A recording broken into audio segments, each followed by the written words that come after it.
नमस्ते दोस्तों, मैं हूं अभय। आज मैं आपको एक ऐसे सफर पे ले जा रहा हूं जहां पे सवाल भी हैं और उनके जवाब भी। पर जवाब किसी किताब या लेक्चर में नहीं मिलेंगे हमारे खेत में, हमारी जमीन पर। जैसा कि हम सब जानते हैं, किसान होने का मतलब है रोज एक नई चुनौती का सामना करना। कभी मौसम, कभी मंडी, कभी फसल की कोई और समस्या। पर क्या हम मिलकर इन सब का सामना कर सकते हैं?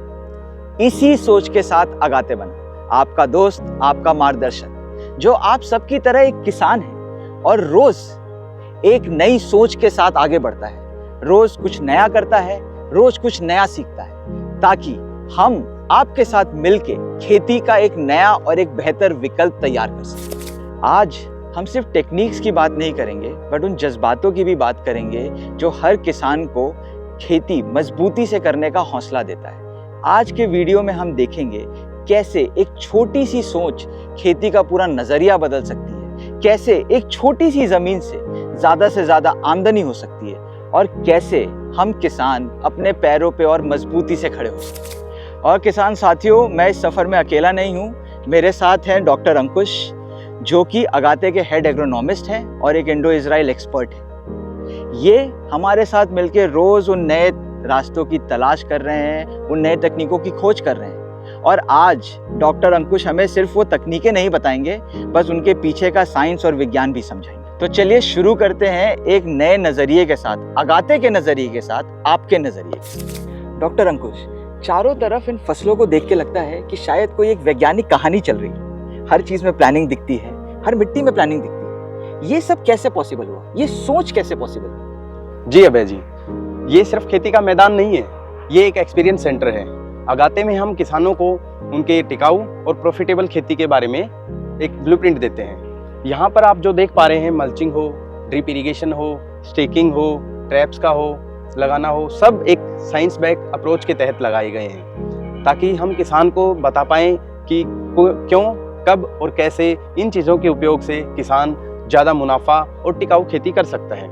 यहाँ अगाते में हम किसानों को सिर्फ खाद और पानी तक सीमित नहीं रखते हैं। हम किसानों को खाद, बीज, पानी, मौसम एवं अन्य जो संसाधन हैं जो किसान के पास उपलब्ध हैं, उनकी अच्छे से उपयोग करके और ज़्यादा पैदावार निकालने का ब्लूप्रिंट देते हैं। तो डॉक्टर अंकुश, आप जो बात कह रहे हैं उसका तो ये मतलब हुआ कि ये सिर्फ खेती नहीं है, ये तो एक पूरी नई सोच है। मैं तो कहूँगा सोच भी नहीं है, ये तो एक क्रांति है। जी अभय जी, अगाते में हम किसानों को वन स्पॉट सॉल्यूशन और एक कस्टमाइज इकोसिस्टम के तहत उनको सॉल्यूशन देते हैं, ताकि किसान को उनके पास जो उपलब्ध संसाधन हैं उनसे ज़्यादा मुनाफेदार और बम्पर पैदावार से खेती कर सकें। तो डॉक्टर अंकुश, मैं तो किसानों की तरफ से आपका शुक्रिया अदा करना चाहता हूँ, जो किसानों के लिए एक कस्टमाइज शेड्यूल लेके आए हैं, चाहे वो संसाधन हो, चाहे वो उपकरण हो, जिससे कम से कम खर्चे में उनका ज़्यादा से ज़्यादा मुनाफा हो सके, जो आगे जाके सिर्फ उनकी खेती को ही नहीं, उनके सपनों को भी साकार करने में सहयोग करे। जी, अगाते में जब भी हमारे पास जब किसान आता है तो उनके हाथ में एक टेस्टेड प्लान होता है, जो उनके पास उपलब्ध संसाधन से किसान ज़्यादा से ज़्यादा पैदावार ले सके और ज़मीन और अपने सपने दोनों को साथ लेकर चल सके। तो डॉक्टर अंकुश, जब मैं यहाँ से गुजर रहा था तो मैंने एक अनोखी सी चीज़ देखी। ये सिल्वर पन्नी जैसा, ये क्या है ये? जी अभय जी, ये मल्चिंग शीट है। इसके काफ़ी सारे फ़ायदे हैं। पहले तो ये प्लास्टिक की काफ़ी माइक्रोन्स में आती है, 15, 20, 25 माइक्रोन की मल्चिंग शीट होती है, जिसको हम फसल सब्जी उत्पादन में उपयोग करते हैं। इसके 3 मेजर फ़ायदे हैं। पहला, जो अनवांटेड खरपतवार है उसको उगने से रोकना। दूसरा, पानी की बचत करना, ताकि पानी इवोपरेशन लॉस ना हो। और तीसरा, इसका फ़ायदा है कि मिट्टी की सेहत को बना के रखना, ताकि ज़्यादा गर्मी ना बने नीचे और पौधे की जड़ें अच्छी विकसित हो पाए। तो जो आप बता रहे हैं डॉक्टर अंकुश, उससे तो लग रहा है कि ये पन्नी लगाने से आप खर्चे बचाने की बात कह रहे हैं। चाहे वो पानी का खर्चा हो, चाहे मेरे फर्टिलाइजर, पेस्टिसाइड, सीड उसका खर्चा हो, चाहे मेरे मैन पावर और लेबर का खर्चा हो। बट ये जो पन्नी है ये भी तो काफी आधुनिक है, तो इसको लगाने से भी तो मेरा खर्चा बढ़ ही जाएगा। तो आखिर में मेरी बचत होगी कैसे?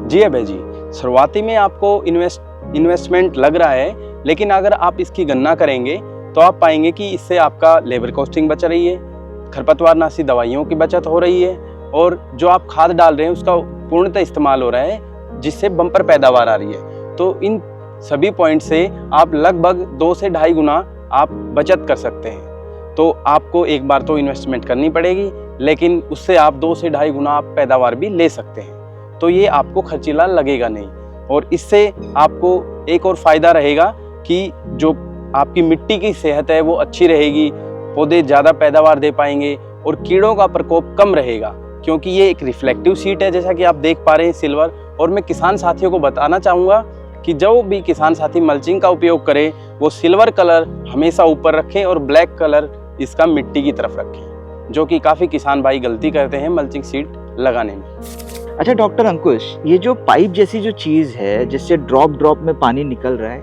ये है क्या चीज है और ये क्यों लगा रहे हैं इसको? तो अभय जी, आप जो देख पा रहे हैं ये पाइप जो है ये ड्रिप इरिगेशन का सिस्टम है, जिसको हम ड्रिप इरिगेशन पाइप बोलते हैं, जिससे हम पौधों को इरिगेशन देते हैं। अच्छा। नॉर्मल जो आप इरिगेशन देते हैं किसान भाई, फ्लड इरिगेशन, खुला पानी, उसकी बजाय ये सिस्टम बहुत ही ज़्यादा इफेक्टिव है। ठीक है डॉक्टर अंकुश, आप तो कह रहे हैं कि किसान भाई फ्लड इरिगेशन यूज करते हैं, पर फ्लड इरिगेशन तो भरपूर मात्रा में पानी जाता होगा, अब इसे तो ड्रिप ड्रिप करके निकल रहा है, और इतनी तेज गर्मी में क्या जो भी हमारी फसल है उसको भरपूर मात्रा में पानी मिल भी पाएगा इससे? जी अभय जी, आप जैसे देख पा रहे हैं पौधों को पानी की आवश्यकता सिर्फ मॉइस्चर की आवश्यकता होती है, ना कि खुले पानी की। और आप जैसा देख पाएंगे, आप नीचे बेड के हर कोने पे मॉइस्चर है, जिससे हमारे पौधे सर्वाइव कर पा रहे हैं। और जो बाकी का एरिया है उसमें आपका मॉइस्चर नहीं रहता, जिससे खरपतवार पैदा नहीं होती है, और इससे आपका लेबर कॉस्टिंग बच जाती है। तो एक बात बताइए कि ये जो मेरा फर्टिलाइजर जो जाता है, क्या मैं उसको इसमें दे सकता हूँ? जी बिल्कुल। आप जैसे नॉर्मल ट्रेडिशनल वे में देखेंगे तो किसान भाई खाद को छिट्टा मार के ना और फिर पानी देते हैं, लेकिन ड्रिप इरिगेशन का एक फ़ायदा है जिसमें किसान भाई पानी में मिक्स करके ड्रिप के थ्रू इरिगेशन के साथ खाद, कीटनाशक इत्यादि दे सकता है, जो पौधे को डायरेक्ट रूट जोन में सप्लाई करेगा। डॉक्टर अंकुश, मैं मानता हूँ कि आप इजराइल एक्सपर्ट है और सारी वही तकनीकें यूज करते हैं, बट ये तो सेटअप ही इतना महंगा लग रहा है, और इसके बाद इसको मेंटेन करने का भी खर्चा आता होगा। क्या साधारण किसान भाई इसको अफोर्ड कैसे कर पाएंगे? तो जैसा कि आप देख पा रहे हैं कि इनिशियल कॉस्ट इसमें लगती है, लेकिन गवर्नमेंट ऑफ हरियाणा के तहत मिकाडा डिपार्टमेंट से इसमें इंस्टॉल करवाने पे प्रति एकड़ 85% सब्सिडी मिलती है किसान को।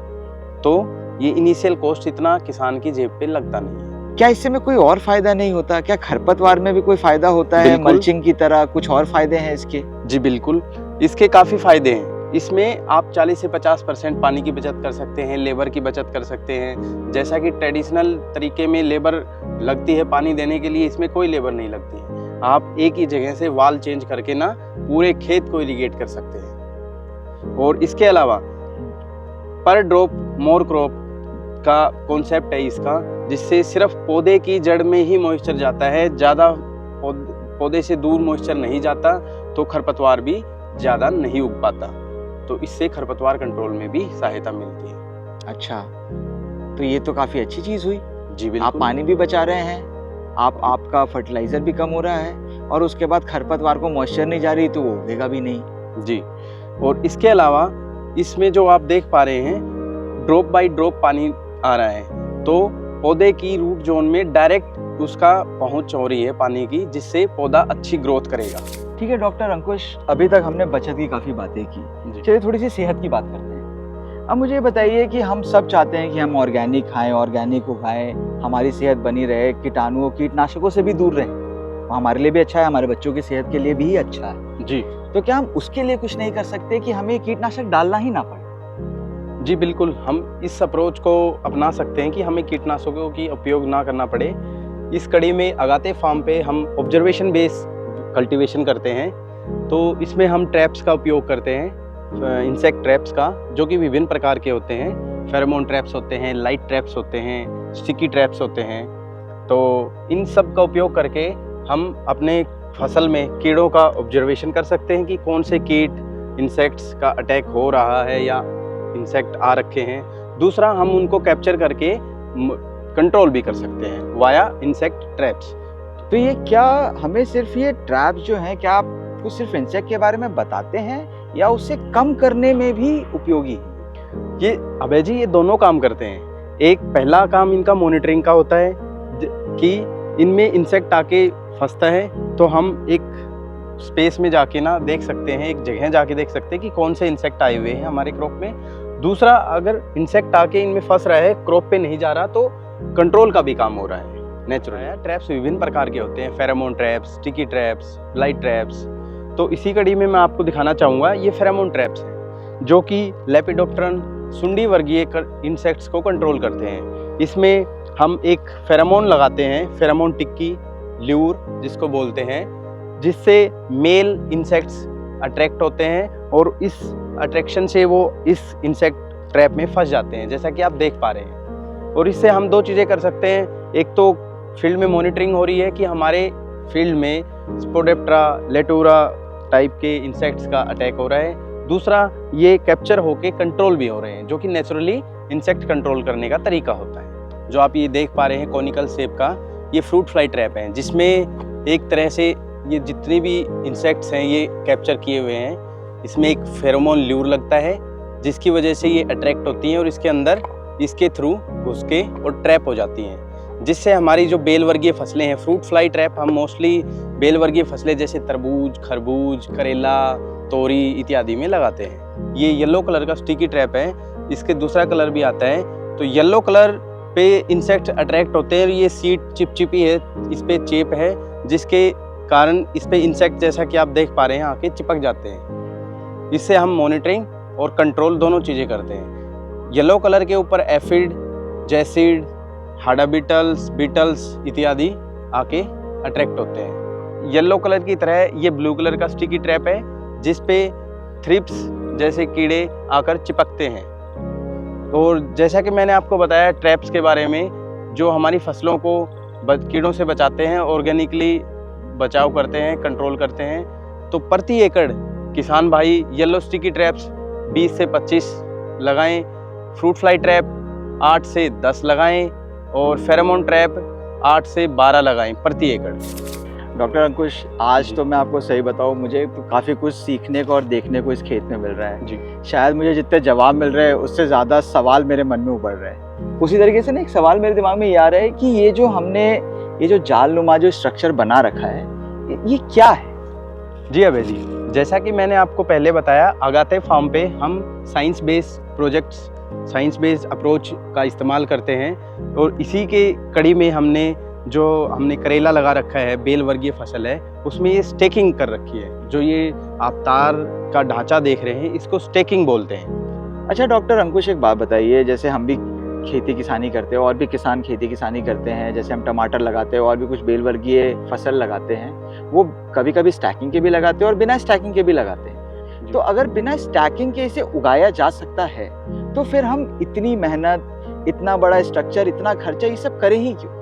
जी अभय जी, आपका क्वेश्चन बिल्कुल सही है कि फसलें विदाउट स्टेकिंग भी हो सकती हैं, लेकिन स्टेकिंग करने का फ़ायदा ये है, जैसा कि आप देख पा रहे हैं, इसमें फ्रूट साइज, फ्रूट क्वालिटी और अच्छे से लेबर मैनेजमेंट हो जाता है कि इसमें फ्रूट लग रहा है वो एफिशिएंटली पिकिंग हो सकती है, क्वालिटी सुधरती है, इसकी क्वांटिटी ज़्यादा लगती है। और ज़मीन में जो विदाउट स्टेकिंग जो फैलती हैं बेलें, उसमें हमें ज़्यादा लेबर लगानी पड़ती है, लेबर एफिशिएंसी कम होती है और क्वालिटी घटती है। क्या इससे पैदावार में भी कोई फर्क पड़ता है? जी, इस तकनीक को अपनाकर आप बेल वर्गीय फसलों में 20 से 25% की ज़्यादा पैदावार ले सकते हैं। जहाँ स्टेकिंग की आप करेले या घिया की बात करें, स्टेकिंग पे लगाए हुए करेले घिया आपके जिस दाम में बिकेंगे, उससे 2 या 3 रुपए सस्ते विदाउट स्टेकिंग के बिकते हैं। तो स्टेकिंग लगाने का ये फ़ायदा है। जैसा कि मैंने आपको स्टेकिंग का, मल्चिंग का, ड्रिप इरिगेशन का, ट्रैप्स का, इन सभी का आपको फ़ायदा बताया और